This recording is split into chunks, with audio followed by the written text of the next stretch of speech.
Boa noite, bem-vindos. Nosso trabalho aqui, EAD. Aqui na tela de hoje está marcado apoio pedagógico de matemática, não é? Eu, nos outros slides, usei a palavra andragógico, porque é um trabalho com adultos, né? Pedagógico é o genérico para todo mundo, mas na origem é o trabalho infantil, e o terapogógico é o trabalho para adolescentes, mas com vocês é um trabalho andragógico, um trabalho com adultos. As nossas boas-vindas aí, hoje nós temos a visita ilustre do professor Francisco, né? Vai estar aqui no apoio. Que honra minha estar com vocês aí. Bem-vindos. Então, a frase, né, que eu adoro, né, sempre vou estar colocando, falei que eu vou pentelhar vocês com essa frase aí o tempo todo: o nosso olhar para a realidade é sempre enevoado. Então, quando eu conheci essa frase lá, mais ou menos em 2008, eu achava que eu precisava carregar o mundo da matemática nas costas. E graças a essa frase eu descobri que eu não preciso, né? Então, eu não preciso ser o sabe-tudo da matemática, eu não tenho mais essa preocupação. Quando eu não sei, a gente pesquisa e vai atrás da resposta. Isso deve ser com todo mundo e com tudo, né? O Vygotsky, ele viveu pouquinho, mas ele tem uma contribuição enorme aí para educação no mundo. Virando a página. Então, recordando, a gente fez um contrato, a gente falou sobre desenvolvimento pessoal e profissional e alguma coisa a mais. Aí eu vou pedir a participação de vocês. Do contrato, alguém lembra de uma das cláusulas? Quem abre o microfone e fala, por favor.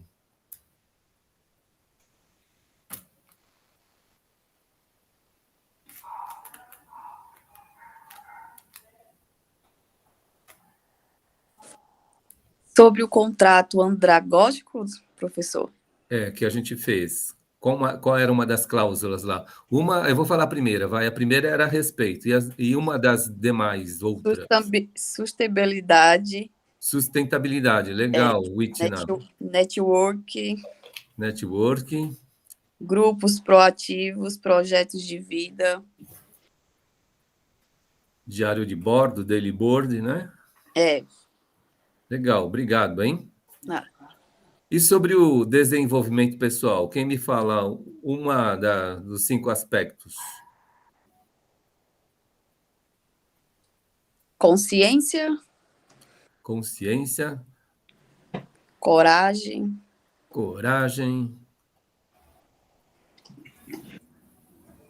Ver e rever. Ver e rever, muito bem, Aida. Clarificar, muito bem. Eu adorei ter conhecido isso no semestre passado, eu falei para vocês, porque às vezes a gente fala de desenvolvimento profissional, né?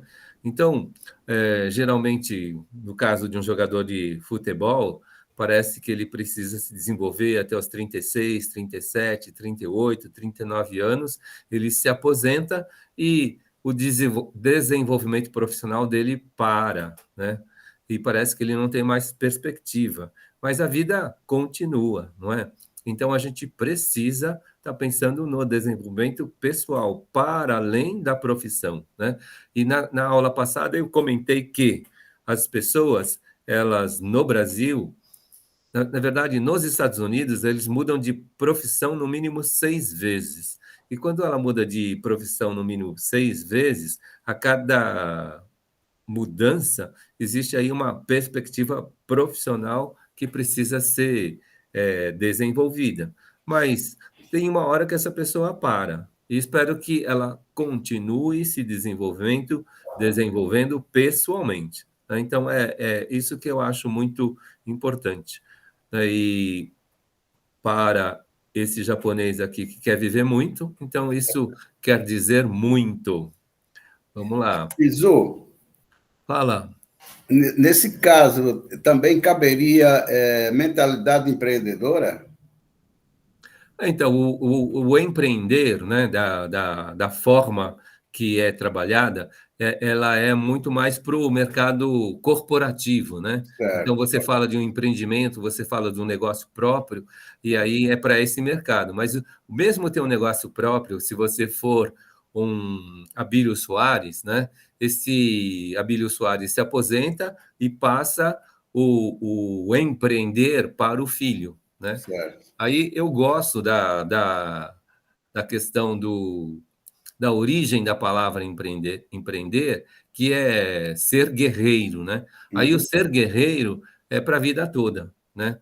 O empreender geralmente é para um negócio, dois, três, dependendo do quão empreendedor você é.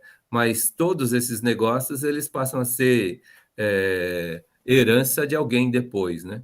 E parece que a pessoa que passa a bola, geralmente ela parece que se aposentou e, de repente, ela vai pescar. É uma coisa boa para se fazer, mas, de repente, será que ficar só como pescador desenvolve consciência? Ficar só como pescador, né, de hobby desenvolve modelos aí, o ampliar olhares? A impressão que eu tenho é que não, né? Então, a gente precisa se colocar sempre, né, nessas dimensões aí do desenvolvimento pessoal. Ok. Tudo bem? Beleza. Porcentagem e funções. Foi isso que a gente viu na aula passada, então eu vou pedir para cada um de vocês aí olhar aí o diário de bordo e ver as vossas anotações, não é? E o caso 1, o case 1, que a gente viu na aula passada dos restaurantes A e B, sobre a pergunta de qual é o melhor custo, né? Alguns de vocês responderam restaurante A, outros responderam restaurante B. Teve uma das respostas que falou que era igual, mas na verdade a resposta é depende, né? Então foi isso que a gente viu na aula passada. Então nesse comecinho daqui a gente dá uma retomada nessa porcentagem. Espero que a gente solidifique isso. Então eu quero de vocês, né? Abram o microfone e falem para mim. Para 20%, qual que é o número índice? Quem me dá essa resposta? 0,2? Isso, Maria, muito bem. Para 10%? 0,1? Perfeito, muito bem. Está claro para todo mundo? Alguém quer fazer alguma pergunta? Pode interromper, claro, hein? professor. Vamos lá. Próximo slide. Então, como faço para calcular 20% de alguma coisa? Como que vocês fazem, por favor? Quem me fala aí mais ou menos o passo a passo, seja na ponta do lápis ou na calculadora, não é? Mais ou menos tenta narrar para mim como é que faz para calcular 20% de qualquer valor.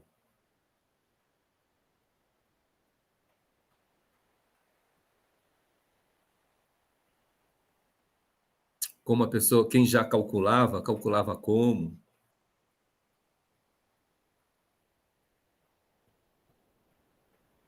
E se for o caso, né, podemos errar também, sem problemas. Errando a gente aprende. E aqui é o melhor lugar para errar. Como que a gente calcula 20% de qualquer valor? 20% de 1.000, 20% de 1.500, 20% de 100.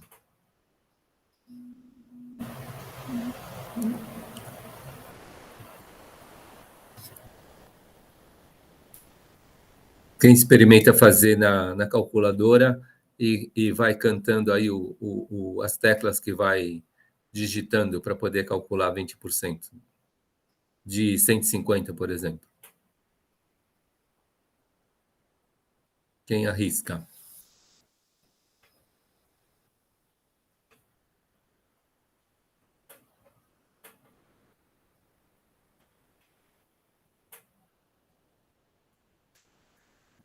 Rafaela entrando. Rafaela, boa noite, bem-vinda.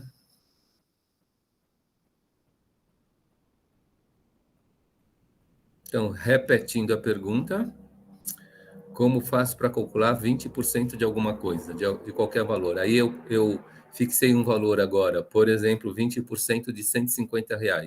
Se vocês fossem calcular isso na calculadora, qual seria os passos que vocês dariam para fazer esse cálculo? Podem abrir o microfone e vão cantando aí as teclas, ou como que vocês escreveriam isso no caderno para fazer essa conta. Vamos, gente, vamos arriscar. Coragem aí, cadê a coragem?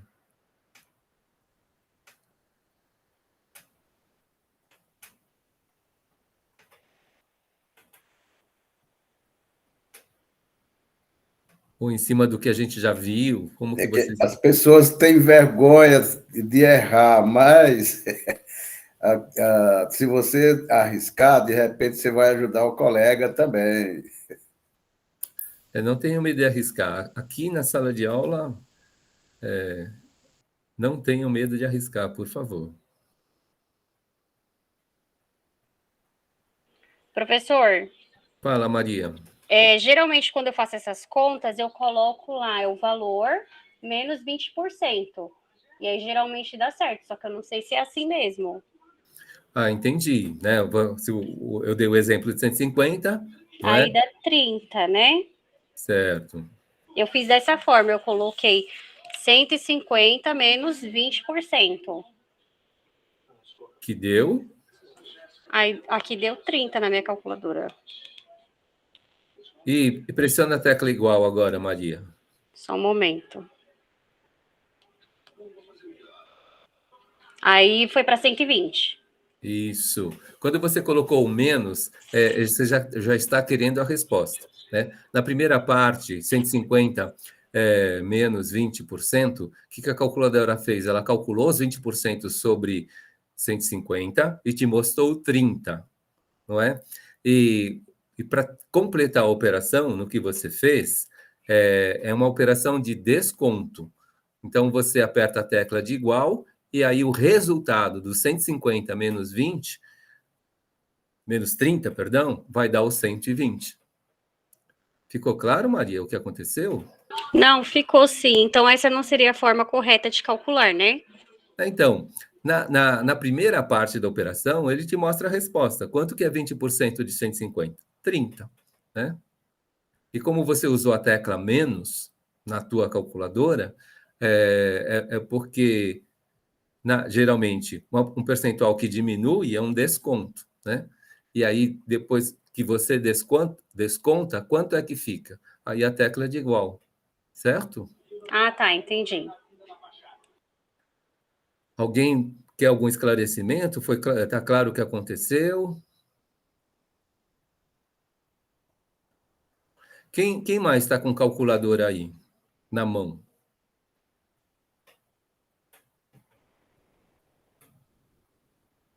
Agora eu vou pedir para digitar umas teclas aí. Witna, vamos lá. Digita para mim aí.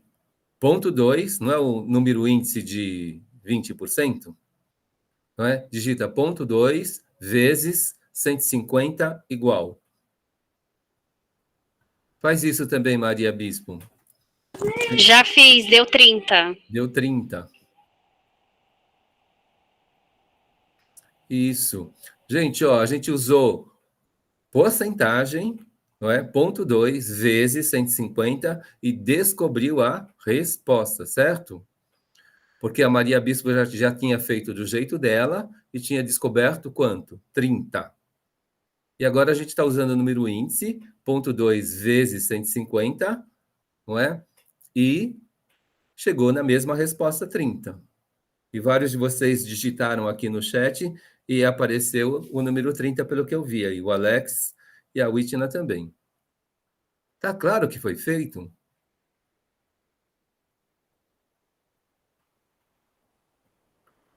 Sim? Não? Legal. Então, a Rafaela disse sim, Maria disse perfeito.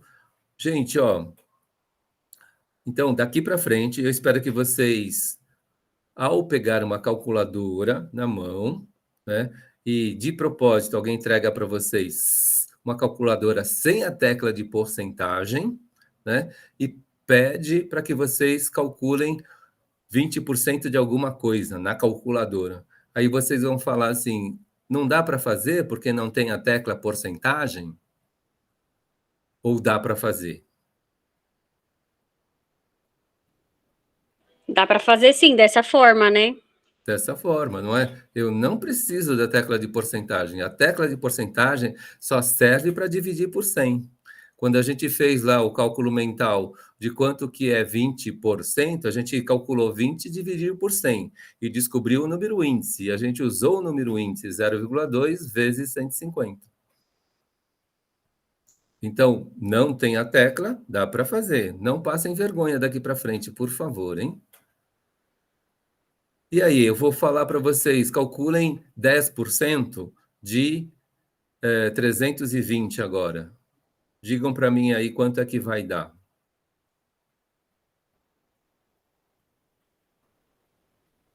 Aí, Alex, como é que você fez? Você pode falar? O It na 32 também. O meu eu coloquei 10% vezes o valor que você falou, que eu esqueci. Ponto 1? É. Igual. Tá certo. Aí deu o valor de 32. Muito bem. Então, a gente usou a calculadora. Mas, pensando na aula passada, né, 10% é só deslocar uma vez a vírgula para a esquerda, não é isso? Então, 320 deslocou a vírgula, chega no 32 também. Então, eu posso usar a calculadora, né, e posso usar o quê? A divisão por 10. Tá claro?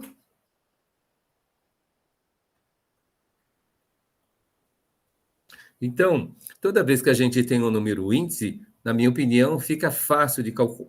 Estou com a calculadora na mão, estou com o Excel na mão. Basta usar o quê? O número índice, sem problema nenhum. Então, eu vou virar a página. Aí eu pergunto, né? Já fiz essa pergunta e estou repetindo a pergunta. Preciso da tecla porcentagem? Acho que só a Maria respondeu. Não, né? A gente pode usar de vezes, então, quando não tem na calculadora a porcentagem. Então, agora que aprendi isso, não preciso mais dessa tecla. Perfeito? Eu posso fazer o cálculo mental. Eu sugiro que vocês usem o cálculo mental. Por exemplo, cálculo mental é uma coisa que eu não faço, né? E tenho dificuldade de fazer. Então, façam. Por quê? A gente estimula a sinapse. Se a gente estimula a sinapse, a gente potencializa o nosso cérebro. Quanto mais vocês acharem, minha cabeça está doendo, né? Estou pensando muito. Então, isso é no começo, mas depois a gente começa a perceber que o nosso cérebro vai ficar potencializado, tudo bem? Então, para que ela serve, a tecla de porcentagem? Ela serve para dividir por 100. O que a tecla de porcentagem faz? Ela divide por 100. Então, não tem mágica nenhuma aí, tá claro para vocês?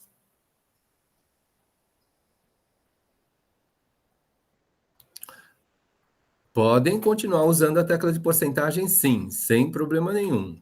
Mas vocês já sabem o que ela faz. Legal. Então, vou virar a página aqui. Retomando lá o caso do restaurante A, né? 20% do que comemos e bebemos, não é? O caso do restaurante B, 10% do que comemos e bebemos, não é? Então, seja qual o valor que deu lá na conta do restaurante, a gente multiplica por 0,2, certo? Para descobrir qual é 20% do que se comeu e bebeu. E no caso do restaurante B, a mesma coisa, se multiplica lá por 0,1 em relação ao que se comeu e bebeu. Vou virar a página. Virando. Então, ó, agora a gente começa a introduzir para vocês a linguagem algébrica, não é? Na história da matemática, o primeiro matemático que usou o x, o y e o z foi o Descartes, o René Descartes. Então, pela primeira vez, ele usou o x, o y e o z. E vejam que não foi só x, y, foi x, y e z. O Descartes, em latim, significa Renatus Cartesius. E o sobrenome Cartesius batizou o plano cartesiano. Quando a gente usa lá o eixo de x e o eixo de y, a gente está usando essa base que o Descartes ele criou lá no século XVII. E vejam bem que quando ele criou o plano cartesiano, ele criou com a dimensão x, com a dimensão y e a dimensão z. Então, ele já tinha uma visão espacial, uma visão 3D. E aí, no caso, ó, quando a gente fala do restaurante A e do restaurante B, introduzindo a letra X, não é? Que vocês desconfiam aí esse X em relação ao que a gente viu no slide anterior? Esse X ele se refere exatamente a quê?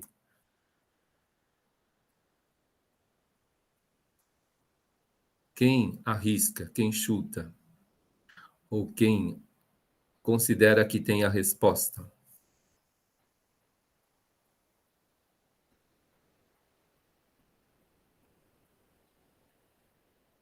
Coragem, arrisquem,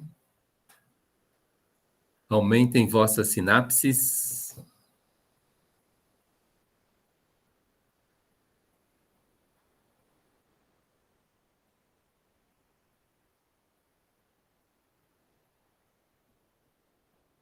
Ao valor do rango. O rango é o que a gente come e bebe.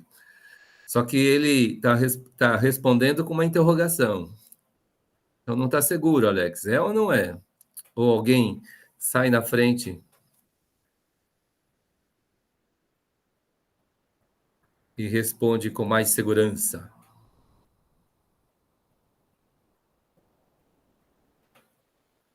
Foi errado o quê? O rango ou a interrogação?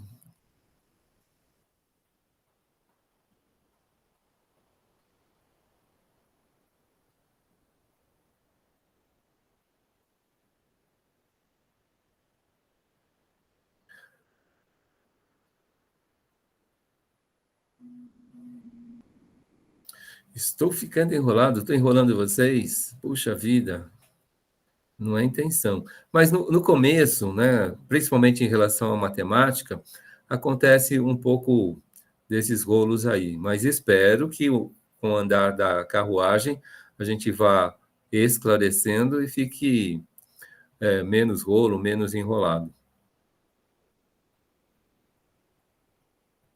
Na primeira linha lá, ele colocou o valor do rango interrogação. Sim ou não? Seria o valor que não foi descoberto? Então seria o valor do rango mesmo? Isso. É o valor do rango, mas não exatamente o que não foi descoberto, né, Maria? No caso, o que é o X? Na resposta mais básica, vai se falar X é o valor, né, daquilo que a gente não sabe. Mas, nesse caso, X é uma variável, né? E por ser uma variável, é o valor do rango. Então, ó, a gente tem o valor do rango X, que a gente multiplica por 0,2 no restaurante A, não é isso? Então, a gente está descobrindo 20% do rango e soma 10, que era a proposta da aula passada, né?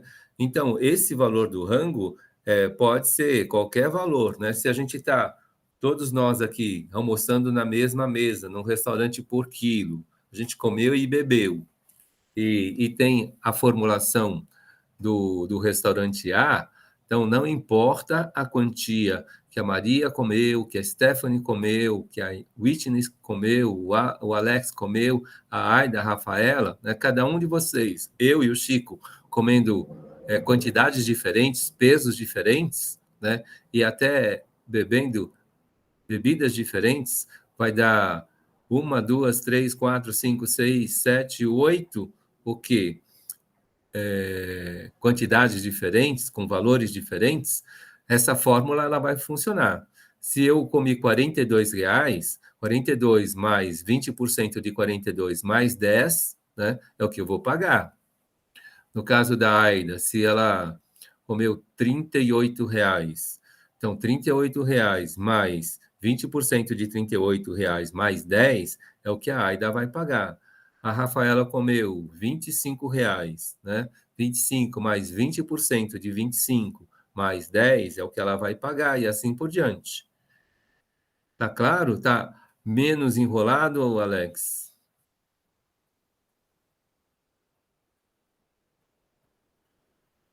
Então, X é uma variável. E o que está variando aí? A quantidade do que se come e do que se bebe.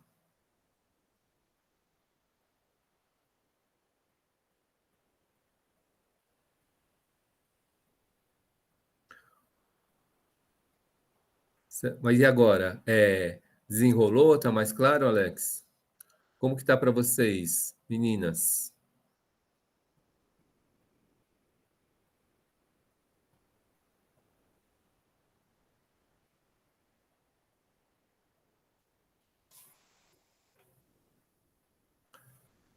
Coragem, vou continuar estimulando vocês aí.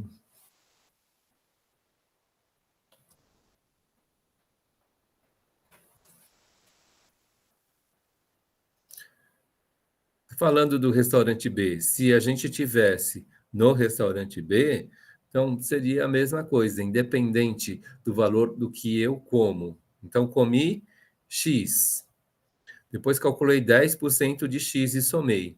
E o cover era 20, somei também. Aí a minha conta é essa expressão aí, X mais 0,1 vezes X mais 20. No restaurante B. E no restaurante A é X mais 0,2 vezes X mais 10.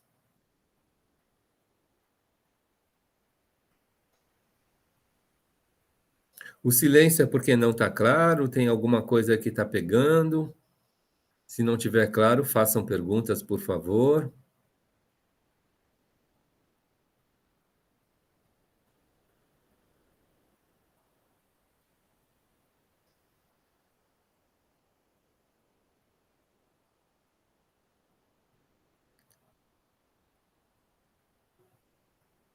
O pessoal está raciocinando. Que bom.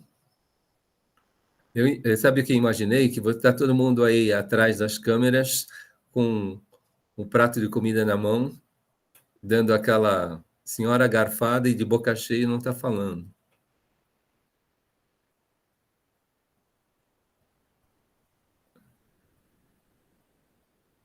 Mas, alguma outra manifestação? Não está claro? Está claro? Está enrolado? Não está enrolado? Eu estou forçando aí que vocês escrevam, né? Que vocês façam seus rabiscos aí no diário de bordo, e isso vai ser importante aí para... O Alex está imaginando um valor e tentando fazer as contas? É isso, Alex? Não, Stephanie. Ah, certo. Me perdoa, professor, eu estou aqui quebrando a cabeça com fechamento. Ah, certo. A Stephanie está ocupada. Perfeito. Sem problema. Quebrando a cabeça com fechamento significa estar cabeça aberta. Isso é bom.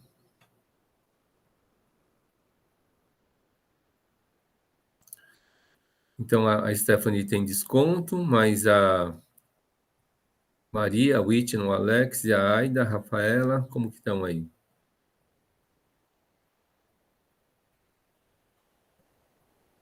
Na semana passada, eu falei para vocês da aritmética, né? Basicamente, a gente usa as operações soma, subtração, multiplicação e divisão, a gente está usando a aritmética. A gente começa a trazer as letrinhas, a gente começa a usar um pedaço da matemática, que é a álgebra, né?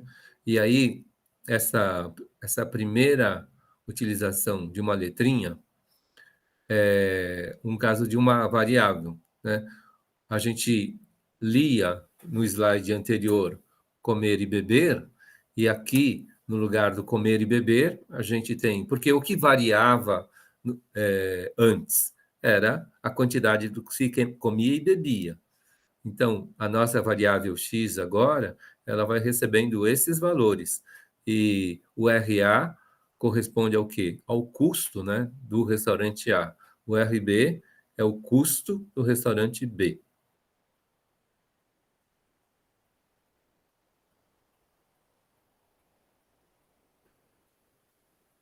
Eu não ouvi nenhum, explica de novo como que está aí.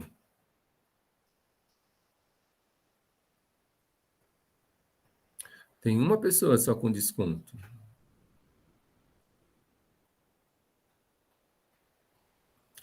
Não esqueçam que para a nossa operação aqui, para o nosso operacional, vocês precisam deixar pelo menos uma manifestação aqui no chat, né? Só para a minha estatística de presença. Hoje meu coro está bem baixo, hein? Puxa vida. Não é obrigatório, mas explica de novo. Eu confesso que sou bem ruim em matemática e estou tentando me adaptar. Então, ó, repetindo. Restaurante A. Então, X é o que a gente come e bebe, não é? E a gente vai lapidando aí esses saberes matemáticos e vamos tentando potencializar. Então, seja qual o valor, né, for de X, né? Como eu falei aqui, a gente pode ter 5 pessoas numa mesa de restaurante, cada um de nós aí comendo uma coisa diferente, e naquele restaurante a regra é a mesma, taxa de serviço 20% e uma taxa fixa aí de R$ 10, né? Na semana passada eu falei que esses R$ 10 eram couvert, né? E couvert artístico. Tinha o restaurante A e tinha o restaurante B. Então, o que cada uma das 5 pessoas come é diferente, mas a fórmula para o cálculo do custo do que cada um de nós vai pagar é exatamente a mesma. Independente do valor da Maria, vai se calcular 20%. Independentemente do valor da Whitna, vai se calcular 20% no restaurante A. Independentemente do valor do Alex, também se calcula 20%, da Aida 20% e da Rafaela 20%.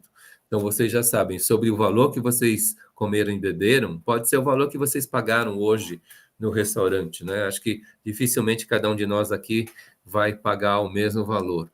Eu paguei R$ 12,50. Esse foi o valor do meu almoço hoje. E sobre o valor do meu almoço hoje, R$ 12,50, se fosse nesse local, eu estaria pagando 20% de taxa de serviço, não é? R$ 2,50. Somando com os 12,50 vai dar 15. E depois, porque 12,50 foi o que eu comi, 20%, né? 12,50, 1,25 mais 1,25 dá 2,50. Então, 12,50 com mais 2,50 dá 15. E com mais 10 do couvert dá 35 no total desse restaurante A, por exemplo. Qualquer valor, vocês podem imaginar o valor que vocês comeram hoje. Eu tenho certeza que ninguém gastou menos do que eu. Todo mundo gastou mais do que eu. E a fórmula para o restaurante A é aquela, e a fórmula para o restaurante B é essa outra, né? Muda o quê? O índice, né, no restaurante A era 20% e no restaurante B, 10%. E depois as taxas de fixas, né, elas eram diferentes. Eu fiz uma conta doida aqui, valor do rango 40, né? E no final acabou saindo 58. Ó, quanto que é no restaurante A essa conta? 40 mais 20% dá 48. 48 mais 10, 58. No restaurante A, Alex, essa conta tá certa. Para R$ 40 de rango.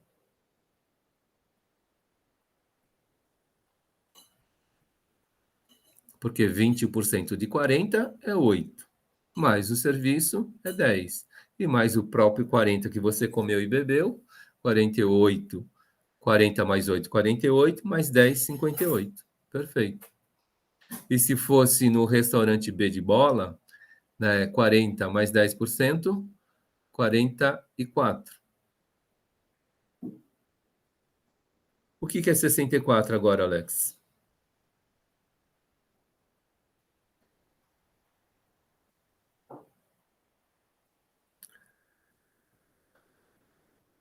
Ah, tá. No segundo é 40 mais 10%, 44, mais 20, 64. Perfeito. Tá? Então, a gente só fez a conta, a gente não está comparando, né? A gente só fez a conta. A gente tem agora a álgebra entrando nas nossas vidas, não é? Então, para as duas contas de 58 e 64, Alex, 58 resposta para o restaurante A e 64 resposta para o restaurante B. Tá certo, sim. A conta tá certa.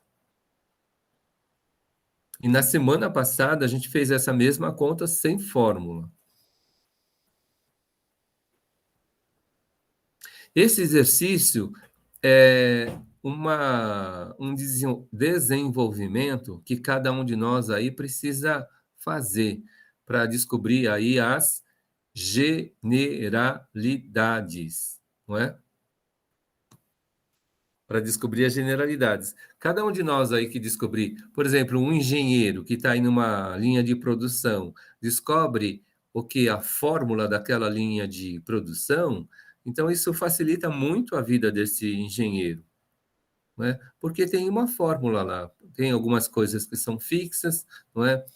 Tem outras que são variáveis e de repente aí para saber o custo de produção, a gente pode descobrir uma fórmula. E se você conseguir trabalhar com essa generalidade, isso facilita muito a vida de vocês. No exemplo que eu coloquei na semana passada, não é? Se for um fornecedor A e um fornecedor B, para essa quantidade aí de 40 peças, por exemplo, R$ 58 no custo final é mais barato que 64. Então, na hora de fazer a opção pelo fornecedor, eu vou usar o fornecedor A ao invés do fornecedor B. Ó, Alex, tem uma coisa que é mágica e maravilhosa, é que quando a gente queima os miolos, mais miolos aparecem, né? As sinapses, elas é uma coisa fantástica aí da plasticidade cerebral. A gente vai queimando os miolos e, por menos que a gente espere, mais miolos vão aparecendo. Então, a questão é usá-los. Como que está aí, gente, a clareza disso? Posso virar a página? Vocês querem mais esclarecimento? Acho que foi a Maria que pediu para comentar mais uma vez, explicar novamente. Não sei como que está aí, se... Eu não melhorei muito essa explicação, Maria, mas espero que no Repeteco tenha clareado um pouco mais. O que mudou aqui foi os exemplos numéricos, né?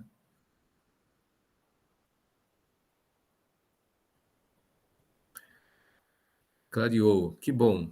Então, mesmo o KKK, viu, gente? Se vocês colocarem aí no chat, contribui aí para que eu faça a minha estatística, tá bom? Então, eu vou virar a página. Virando a página. Outros elementos disso que a gente viu, não é? A gente tinha lá duas formulações. Eu pergunto para vocês, Vocês viram lá no ensino básico, primeiro grau, segundo grau, terceiro grau, não é? Qual o grau dessa formulação aqui, gente?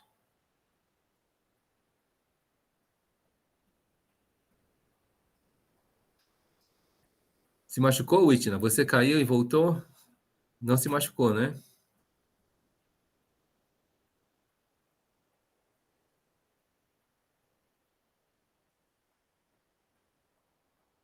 Restaurante A e restaurante B têm o mesmo grau.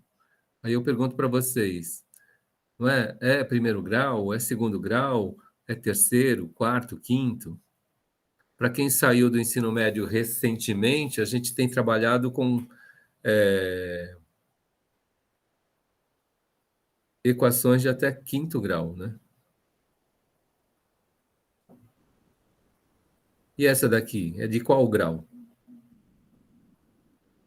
Quem que arrisca a resposta?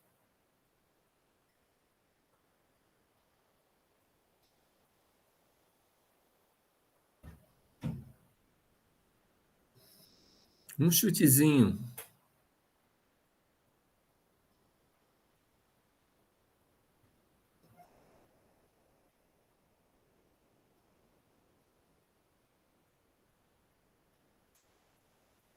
Whitna, 2, grau 2. Mais alguém?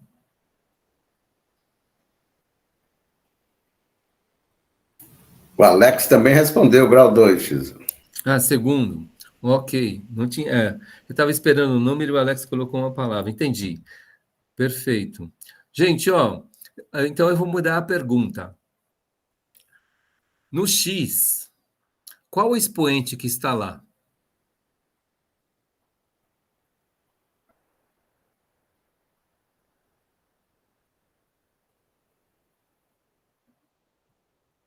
Qual o número do expoente que lá está escrito?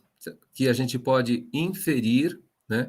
Não está escrito, mas a gente pode subentender pela base matemática que a gente recebeu. Que número que está lá no expoente da variável x?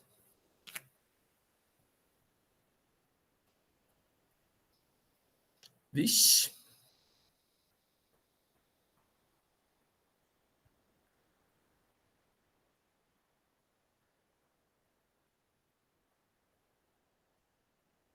Qual é o expoente que a gente não escreve? Que não precisou ser escrito aqui.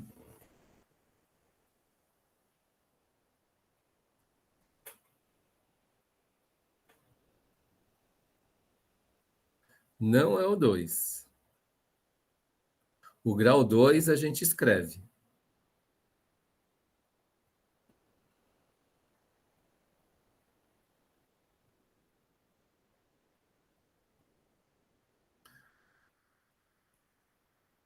Um chutezinho, vamos lá.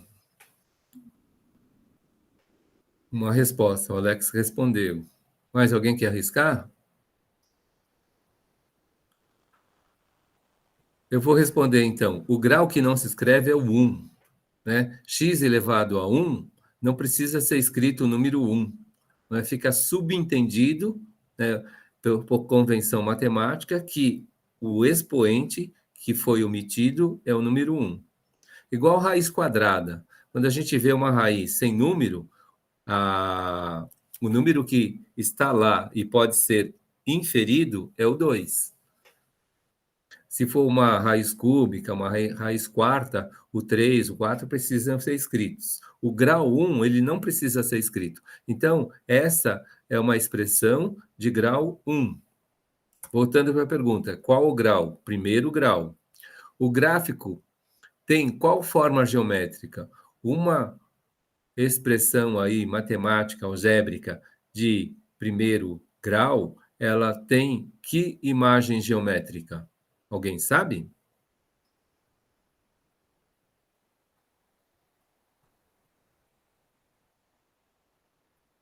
É um ponto? É uma reta? É uma curva? É uma curva particular? Eu vou dar a resposta para grau 2. A equação de segundo grau, ela tem uma curva particular chamada parábola. E a de grau 1? Qual é a imagem geométrica que a gente tem?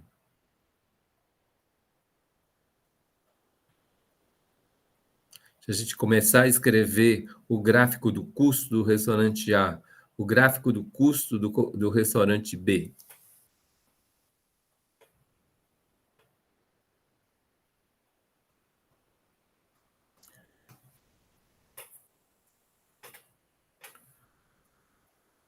acho que eu estou conseguindo fazer vocês queimarem miolos, queimarem neurônios. Tomara, hein? A gente está estimulando a criação de sinapses. E olha que eu não estou ajudando vocês com imagem, né? Só estou usando a palavra. E vocês que estão escrevendo aí no diário de bordo de vocês, hein? De propósito.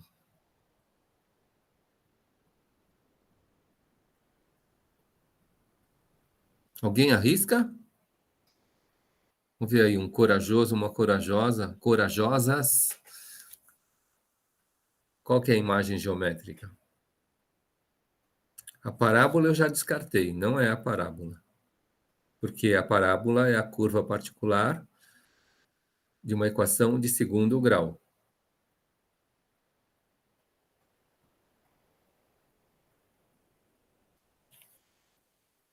Essa é questão de prova, hein, gente?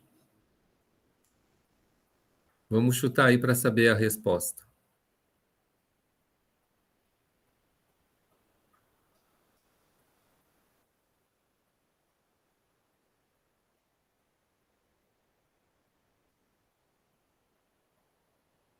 Eu tinha falado, nesse gráfico, a imagem é um ponto, nesse gráfico, a imagem é uma reta, nesse gráfico, a imagem é uma curva. 3 alternativas aí. Whitney chutou um ponto. Mais alguém quer chutar?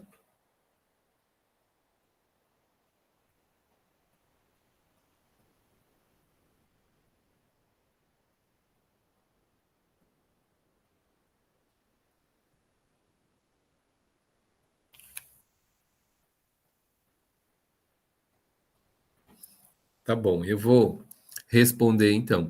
A imagem é uma reta, né? Porque o valor de x, ele pode ser qualquer um. Nós demos exemplos aí de 5 valores diferentes de refeição. Então, para cada valor de refeição é um ponto, né?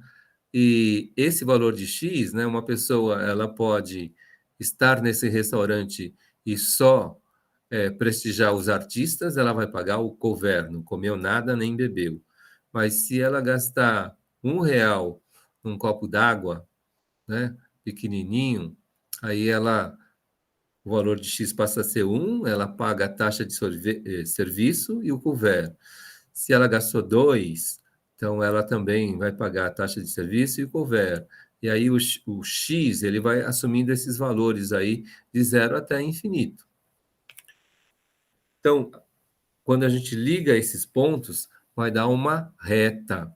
Então, na primeira pergunta, qual o grau? Grau 1. Toda equação de primeiro grau, ela tem uma reta que a representa. E aí, aqueles coeficientes, não, já acabei de responder, né? Os índices 0,2 e 0,1, eles eram o nome que a gente sabia até agora. Então, qual o outro nome? O outro nome é coeficiente, né? Então, vocês, ao estudarem ou fazerem o estudo de uma equação de primeiro grau, vocês viam lá o coeficiente angular e o coeficiente linear. Aquele que acompanha a variável é o coeficiente angular. E o que fica independente da variável é chamado de coeficiente independente, né? O que esse multiplicador de x identifica quando a gente fala de coeficiente angular? Ele identifica a inclinação do ângulo da reta, né? Aí, um ângulo de ponto 2 e um ângulo de ponto 1, eles são ângulos diferentes. Então, o ponto 1 é menos inclinado e o ponto 2 é mais inclinado. E aí eu pergunto para vocês, o que podemos deduzir de duas retas que têm coeficientes angulares diferentes?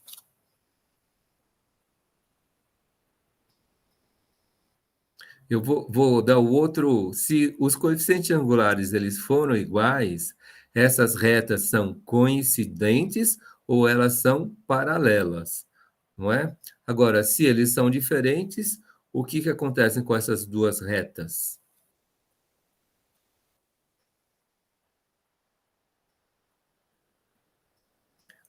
Vou esperar um outro chute agora. São duas retas paralelas, elas não se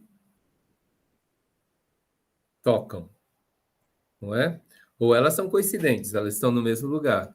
Agora, se elas têm inclinações diferentes, o que acontece, gente, com elas?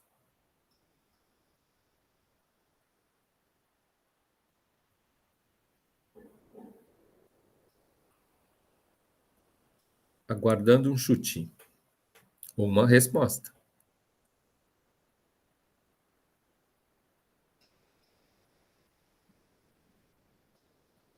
O coeficiente independente é aquele que não acompanha a letra. Agora, eu pergunto desse coeficiente 0,2, 0,1 que acompanha a letra, que é o coeficiente angular, que ele fala sobre a angulação da reta, né? Então, um 0,1, ele é mais baixinho, o 0,2 é um pouco mais alto. E aí, eu pergunto para vocês, se essas duas retas têm coeficientes angulares diferentes, né? Então, elas não são paralelas nem coincidentes, então, o que acontece com elas? A Rafaela usou a palavra independente. Aí eu descartei independente, porque independente é do outro número lá, do 10 ou do 20, que é o valor, no nosso exemplo, no nosso case, do cover artístico. Quem arrisca uma outra resposta?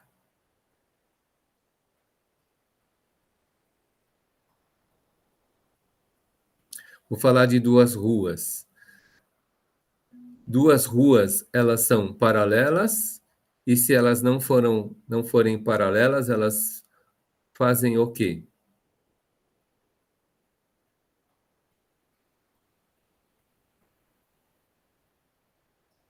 Duas ruas paralelas, elas não se tocam. E duas ruas que não são paralelas, o que acontece? Mesmo que o quarteirão seja triangular.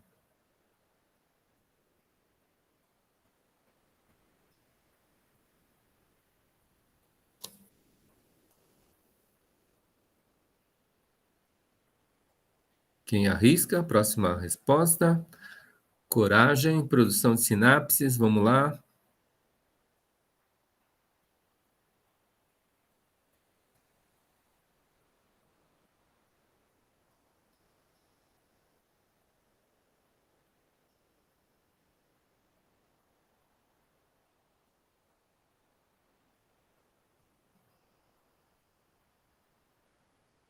Fazer uma... No caso da rua, elas vão fazer isso daqui. O que elas estão fazendo aqui, ó? Isso, duas retas com coeficientes angulares diferentes, elas se cruzam. Elas se cruzam num ponto. Perfeito. Legal, Maria. Legal, Rafaela. Não é? Então, por isso que a gente, na semana passada, a gente pôde localizar um valor que era comum aos dois restaurantes. Né? Porque naquele ponto, né, de comer e beber, aquelas retas se cruzavam. E quando elas se cruzam naquele ponto, elas encontram um valor que é incomum. Então, coeficientes angulares diferentes, elas determinam o quê? Retas, né? Com inclinações diferentes. E retas com inclinações diferentes, independentemente do lugar, num lugar do espaço, elas vão se cruzar. E elas se cruzando, o que acontece? Elas têm ali, naquele ponto, um ponto em comum. Se não tiver claro, eu repito. Então, falando acho que fazendo alguns acréscimos do que vocês já sabiam em relação à função de primeiro grau, ou equação de primeiro grau, são duas coisas diferentes, mas elas têm uma mesma base, né? Uma função e uma equação. Mas aí, o que acontece? A gente tem elementos aí que a gente pode colocar em comuns, e a gente vai dando essas respostas. Vou virar a página, e se não tiver claro, a gente repete. Virando a página, a gente tem uma novidade. Então, hoje, era pelo programa ali, a gente começar a sedimentar a questão de função. Tudo bem? Aí é um caso de função custo do restaurante A. Espero que a gente tenha sedimentado um pouco com mais informações. Agora, quando a gente falou de porcentagem, a gente não jogou fora o conhecimento de porcentagem ao trabalhar com as funções, não é? E porcentagem, funções e agora progressões, a gente não joga fora nem a porcentagem e a gente também não joga fora nem o conhecimento o quê? Das funções. E se tinha lá a aritmética envolvida, vai continuar havendo aritmética envolvida. Se a gente acabou de fazer alguns exercícios em relação à álgebra, o que acontece? Ela continua presente agora também em progressões, né? Geralmente aritmética e geométrica. Aí eu vou começar com alguns exemplos e eu quero fazer um exercício com vocês sobre generalidades, para a gente descobrir aí as variáveis de uma PA e as variáveis de uma PG. No caso do restaurante, a variável era comer e beber, né? E agora a gente vai queimar um pouco mais de miolos, produzir um pouco mais de sinapses, para que a gente possa continuar se desenvolvendo. Vamos lá. Gente, quando no ensino básico isso é apresentado, né, para vocês, tem esses códigos aí de habilidades, não é? Habilidade lá com final 07 é identificar e associar PA a funções afins. Gente, função de primeiro grau tem um outro nome que é função afim, de domínios discretos para análise de propriedades, dedução de algumas fórmulas e busca de soluções. Quando a gente usou a álgebra para o restaurante A e B, a gente deduziu uma fórmula para o restaurante A e deduziu uma fórmula para o restaurante B. E aí a gente vai buscando soluções. A gente tem várias soluções lá em relação ao restaurante A e várias soluções em relação ao restaurante B. Isso é uma habilidade buscada no primeiro grau. Aí vocês vão falar para mim, esse japonês não consegue me levar para o conhecimento dessa habilidade. Mas agora ela está sendo publicada para vocês. E lá atrás a gente falou de autonomia. Se este japonês aqui não consegue, na autonomia de vocês, vocês vão considerar se isso tem valor ou não tem valor, e se vocês vão agregar isso para a vida de vocês ou não. Eu vou falar para vocês que tem valor e é uma base muito importante, principalmente aí para a educação financeira de vocês. Falando da outra habilidade com final 08, identificar e associar progressões geométricas, né, APG, a funções exponenciais. Quando a gente fala de segundo grau, é um expoente 2. Quando a gente fala de terceiro grau, é um expoente 3. Né? Então, de domínios discretos para análise de propriedades, dedução de algumas fórmulas e busca de soluções. Então, é isso que a gente vai perseguir. Eu posso não conseguir, mas na autonomia de vocês, vocês já sabem qual é o objetivo, e esse objetivo vocês devem perseguir. Como eu já falei para vocês, eu já ouvi de uma aluna: professor, eu achei uma apostila sensacional. A tua aula eu não entendo nada, mas nessa apostila eu consigo aprender. Então, valeu, né? Valeu porque esse objetivo está sendo perseguido. Não por esse caminho, que é esse japonês aqui falando, mas é um outro caminho. E, na verdade, existem muitos caminhos para se chegar ao mesmo lugar. Eu posso chegar no meu vizinho dando a volta ao mundo, né? Mas chego no meu vizinho. Certo, gente? Virando a página. Então, esses são os objetivos.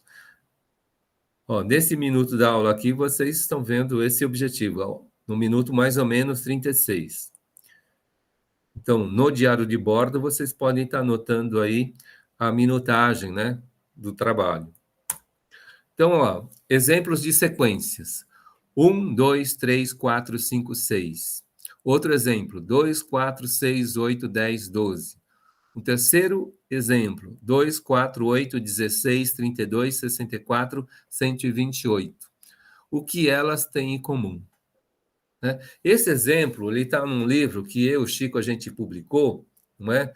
Que é Matemática para a Gestão de Negócios. Vocês vão encontrar esse livro lá na biblioteca. E lá tem elementos básicos aí para quem gosta de livro. Né? É bom fazer esse investimento, eu acredito, mas podem estar vendo a nossa aula, a aula só do Chico, a minha aula, ou outras aulas que vocês encontrarem aí com outros interlocutores, com uma linguagem diferente, que vocês se adaptem melhor, ou deem uma folheada nesse livro na biblioteca lá da faculdade, e vocês podem estar pensando em fazer esse investimento ou não. Repetindo a pergunta, depois desse merchandising aí, né? 3 exemplos. 1, 2, 3, 4, 5, 6 é um exemplo de sequência. 2, 4, 6, 8, 10, 12, 14 é um outro exemplo. 2, 4, 8, 16, 32, 64, 128 é um terceiro exemplo de sequência. Aí eu pergunto para vocês, o que essas sequências têm em comum? Arrisquem respostas, por favor. Números pares? Números pares? Na primeira sequência tem o número 7. Então, não é o caso. Ah, é verdade, professor, nem prestei atenção. Não, tudo bem. A gente vai. Ó, tá vendo? Ó, você arriscou uma resposta, né, e a gente faz uma observação. E agora? Se a primeira sequência progredisse, Maria, qual é o próximo número? Os 3 pontos em sequência significa infinito. Então, depois do 7 seria qual número, Maria?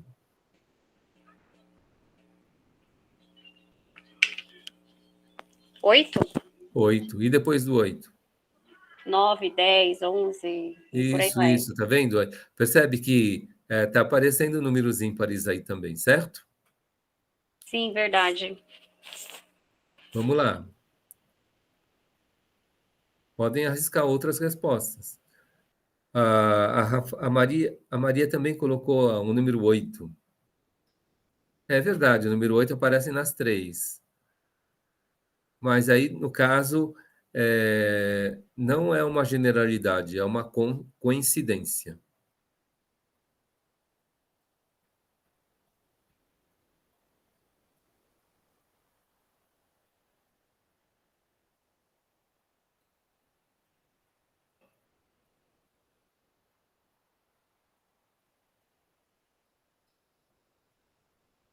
Mais uma pessoa arriscando, por favor.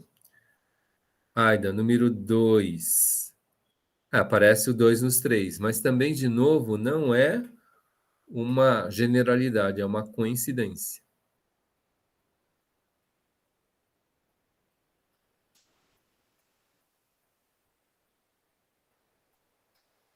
Eu vou dar uma primeira resposta. Gente, ó, todas essas 3 sequências, ela tem um primeiro número. O número 1 é o primeiro número da primeira sequência, o número 2 é o primeiro número da segunda sequência, e o número 2 é o primeiro número da terceira sequência. Então, isso é uma generalidade. Todas elas têm um primeiro número. Se vocês imaginarem qualquer outra sequência, qualquer outra sequência, ela terá um primeiro número. E agora? Tem mais 3 generalidades aí para a gente descobrir. Quando eu perguntei do próximo número na primeira sequência, eu já dei uma pista. O Alex diz, iria dizer que seria uma adição. Aí mudou de ideia, não é adição. A adição, Alex, ela fica bem aí, né, na primeira sequência e na segunda, mas na terceira já não cabe.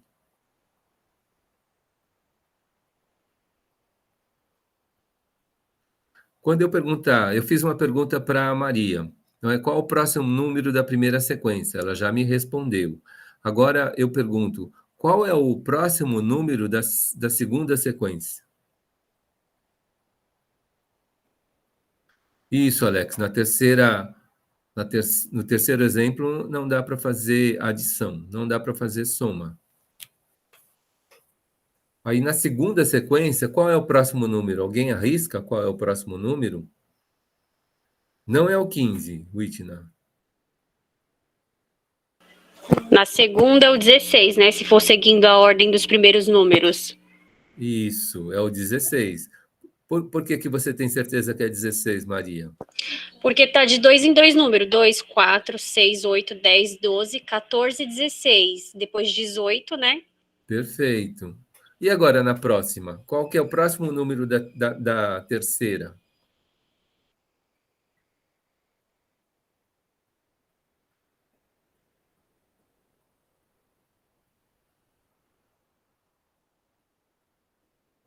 Dois, 256.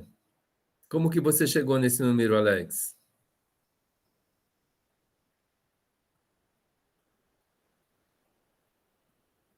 Não foi adição.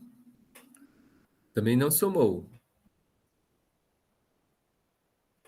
Somou ele com ele mesmo? Ah, entendi. É, Então, somando dá mesmo o valor. 128 mais 128, 256. eu posso pegar o 2 e somar com ele mesmo, vai dar 4. Pego o 4, somo com ele mesmo e dá 8. E assim por diante. Mas isso também é multiplicação por 2.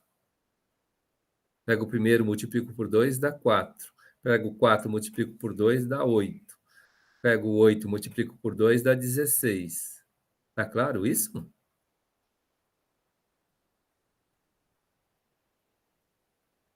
E aí, ó, a próxima generalidade é que nas 3 sequências, o próximo número ele é determinável.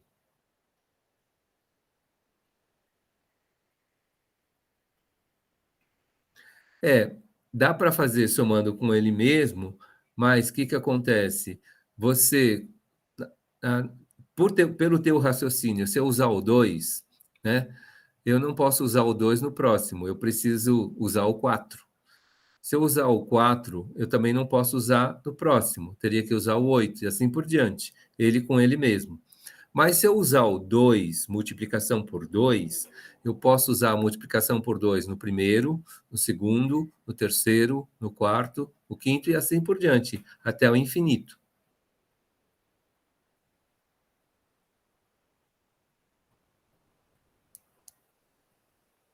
Então, nas 3 sequências, nesses 3 exemplos, o próximo número ele é determinável. Então, as 3 sequências têm primeiro número, as 3 sequências têm um número determinável. O problema aí, Alex, é que você não tem uma constante. Esse valor ele está mudando, né? Se você usar o 2 como constante multiplicativa, ele vai ser 2 até o fim. Você precisa descobrir o último número e somar com ele mesmo. Descobrir o próximo e somar com ele mesmo. Né? Agora, qualquer um deles que for, se você multiplicar por 2, sempre vai dar certo.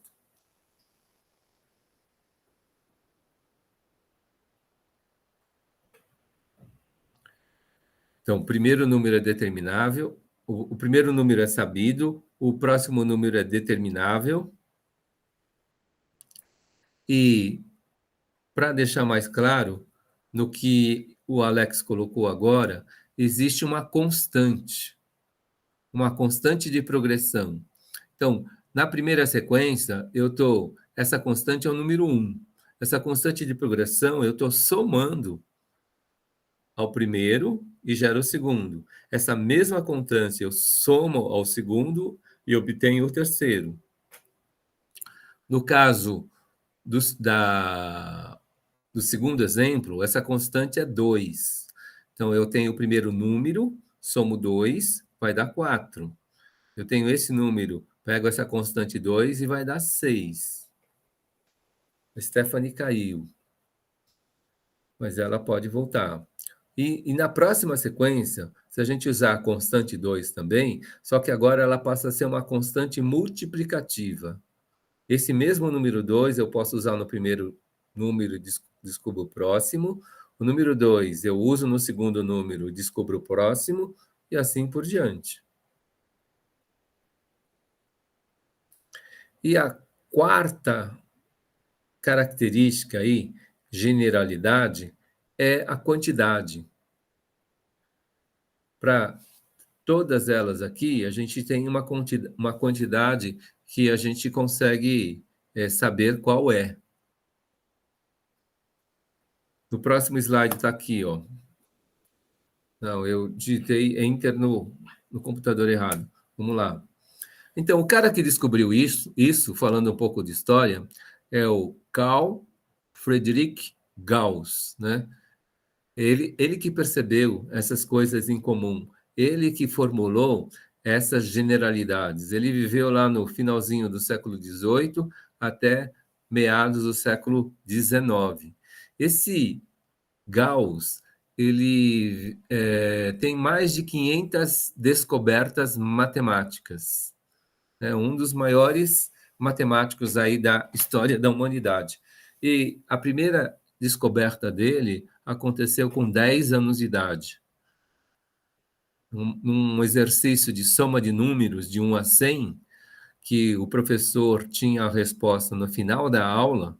Se fosse no Brasil, uma aula de 45 minutos, então, somar os números de 1 a 100 era um exercício para uma aula inteira, 45 minutos. E o Gauss, ele fez essa soma em 5 minutos, né? Muito rápido, porque ele descobriu aí a fórmula que soma sequência de números, né? E isso para falar da primeira descoberta dele. E a impressão que eu tenho é que, eu imagino, um moleque de 10 anos que faz uma descoberta dessa, ele brincava com os números, né? E ele brincava com os números e ele ia descobrindo. Então, o Gauss é que descobriu isso. E aí, o que acontece? O que as 3 sequências têm em comum? Todas elas têm um primeiro elemento. Depois, eles têm um próximo elemento determinável, como a gente já viu. Depois, a quantidade deles. A gente vê lá quantos são. E tem uma relação de crescimento. Nas 2 primeiras, existe uma relação de crescimento pela adição, e no terceiro exemplo, tem uma relação de crescimento que é pela multiplicação. Então, se isso são generalidades, isso são variáveis, e isso também podem virar letrinhas. E se isso pode virar letrinhas, o que acontece? Isso pode virar uma fórmula. E é o que a gente está propondo aqui, né? Então, a primeira fórmula é da PA, a segunda fórmula é da PG. Então, o que a PA fala? Que o elemento AN, né, o próximo, AN a gente pode ler como o próximo. Ele batizou de AN. A1 é o primeiro que soma com o próximo. E entre parênteses lá ele colocou N. N é a quantidade. Se eu tirar a quantidade menos 1 e multiplicar pela relação de crescimento, eu sempre vou descobrir o AN, o próximo. Então, eu não sei com que idade agora o Gauss descobriu isso, mas ele descobriu isso. Se ele percebe as generalidades de algo, o que acontece? Ele formula. E quando ele formula, ele tem aí o quê? Uma possibilidade genérica de se descobrir qualquer coisa. Qualquer um de vocês aí que fizer um plano de negócios para 12 meses, 24 meses, 36 meses, né? Eu não preciso, vou falar assim, o meu chefe quer que eu faça uma progressão de faturamento crescendo 10 mil reais todo mês, né? Então, eu tenho o quê? Uma constante de crescimento de 10 mil reais por mês.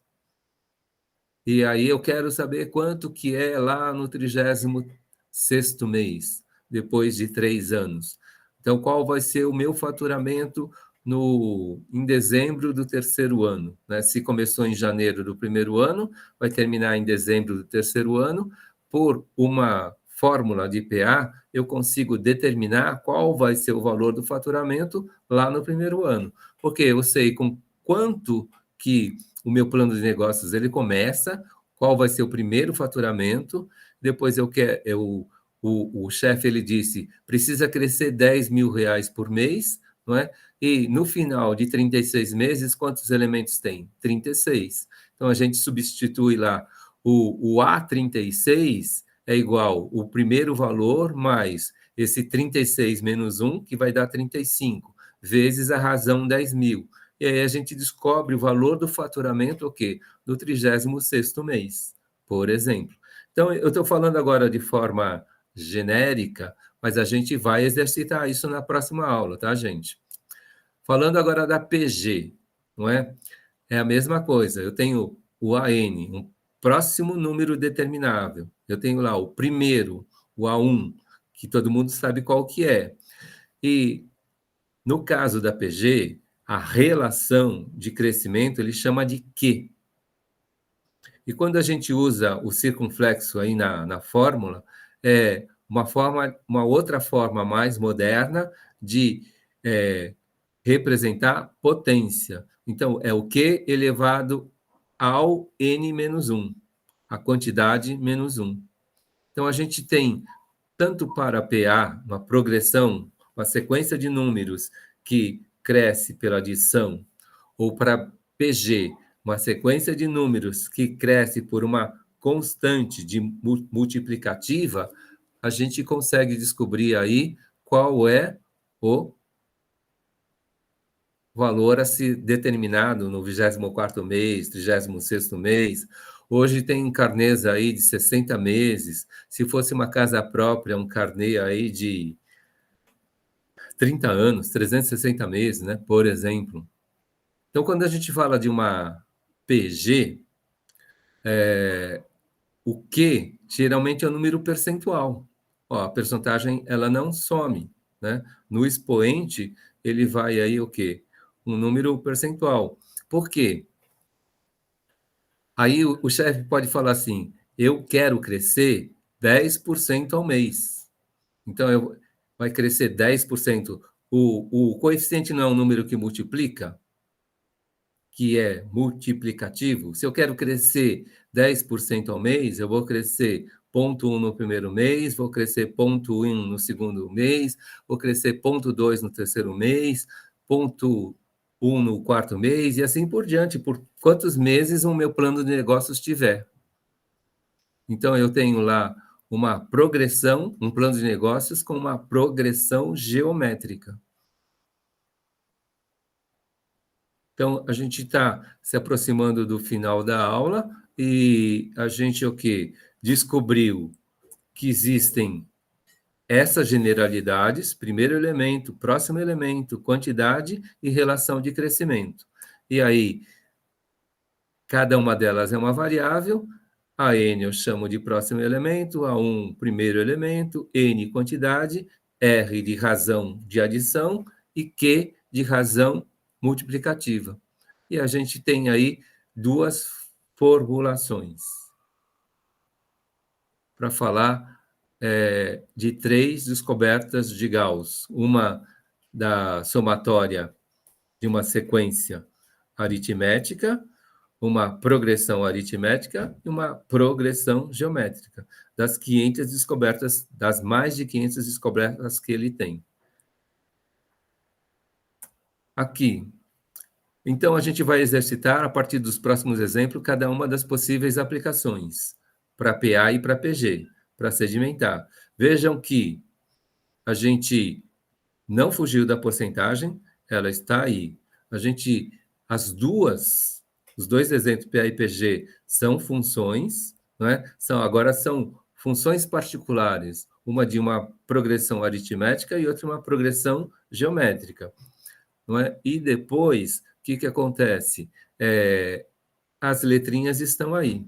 Né? À medida que a gente consegue formular generalidades, isso, como eu falei para vocês, eu tenho uma plataforma numa linha de produção de uma fábrica. Se eu percebo aí as constantes e quais são as variáveis, aí eu consigo fazer uma fórmula para aquela plataforma. E fazendo a fórmula para aquela plataforma, isso facilita muito o meu plano, não é? Pode ser que não tenha, mas às vezes, quando não tem, a gente tem o quê? Aproximações. Às vezes, uma venda ela pode não ser constante, mas, de repente, um gráfico de vendas, ele se aproxima muito de uma parábola, e a gente pode fazer o estudo da curva de vendas por uma parábola, por exemplo, não é? Então, não precisa ser exatamente a parábola, mas a gente tem o quê? Parâmetros para fazer o estudo daquele gráfico de vendas, por exemplo. Generalidades aí são coisas que, se eu sou um administrador que consegue generalizar, eu ganho mais. Se eu sou um administrador aritmético, eu vou ganhar menos. Isso, mas de qualquer forma, qual que é a vantagem? Se eu sei um pouquinho de matemática, eu tenho emprego. Isso é legal. Né? Quem tem um pouquinho de matemática não perde trabalho. Sempre vai ter trabalho. Vocês viram aí a Stephanie, ela estava debruçada num fechamento, fazendo conta. Para fechar a aula de hoje, gente, sua melhor citação que reflete sua abordagem é uma pequena etapa para o homem, um salto gigante para a humanidade. Esse daí é um astronauta, o Neil Armstrong, não é? Que ele deu um passinho lá na Lua, que ele considerou que aquele passinho na Lua, por aquele contexto, foi um grande salto para a humanidade. Então, essa aí é a frase que foi traduzida e colocada naquele contexto. E a gente vai aqui nesses pequenos passos, nessas aulas de apoio pedagógico ou andragógico, espero que a gente caminhe nesses pequenos passos, mas que a gente dê o próximo e próximo, e aqui a gente vai tentando. Então, para finalizar mesmo a aula de hoje, né, terminando às 21 horas, a palavra que eu não coloquei hoje, qual que é a palavra final mesmo? O que eu peço para vocês?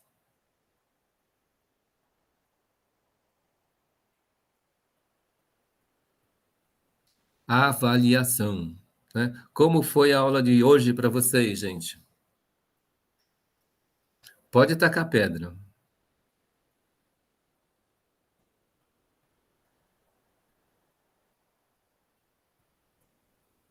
X, eu me despeço de você, dos alunos. Até próxima terça-feira. Estaremos juntos de novo, se Deus quiser.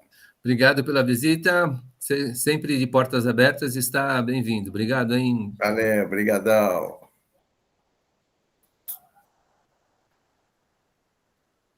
Ótimo e sempre bom aprender, Witna. Boa ainda, estou quebrando a cabeça. Tá certo, Alex. Aí, o ver e rever, né, da gravação, a gravação dá essa vantagem, né? Façam aí o ver e rever da gravação, né? Entre amigos aí, usem o network. Aida quebrando a cabeça. Tá certo. Maria, verdade, ver e rever. Então, muito importante, gente. E entre amigos, vocês devem estar se ajudando. E hoje, né, também vai subir a avaliação continuada 01. São 10 perguntas que vão estar subindo, vai estar lá no Que Mágico, e a partir de hoje, mais tarde, aí ela fica aberta e vocês vão ter aí um tempo para resolver. A avaliação diagnóstica também continua em aberto e a gente vai se ajudando. E qualquer esclarecimento que for necessário, gente, temos aí a próxima aula. Então, eu agradeço aí, Alex bom, Alex boa, Witna ótimo, ótima, mas ainda queimando miolos, produzindo neurônios, né? Rafaela, ótima aula. Então, Alex, de preferência que vocês façam em uma semana essa avaliação continuada, mas a ordem é não fechar até o dia 7 de novembro. Mas eu espero que vocês façam aí nessa semana. Então, fica essa comanda. Hoje, dia 22 de agosto, sobre uma avaliação continuada, 01, né? 10 questões para vocês resolverem, por favor. E tentem fazer em uma semana, mas ela não vai estar fechada. Se vocês fizerem 2 vezes, é a primeira nota que vai valer. Então é isso, gente. Muito obrigado, agradeço a participação de vocês. Qualquer coisa eu continuo por aqui.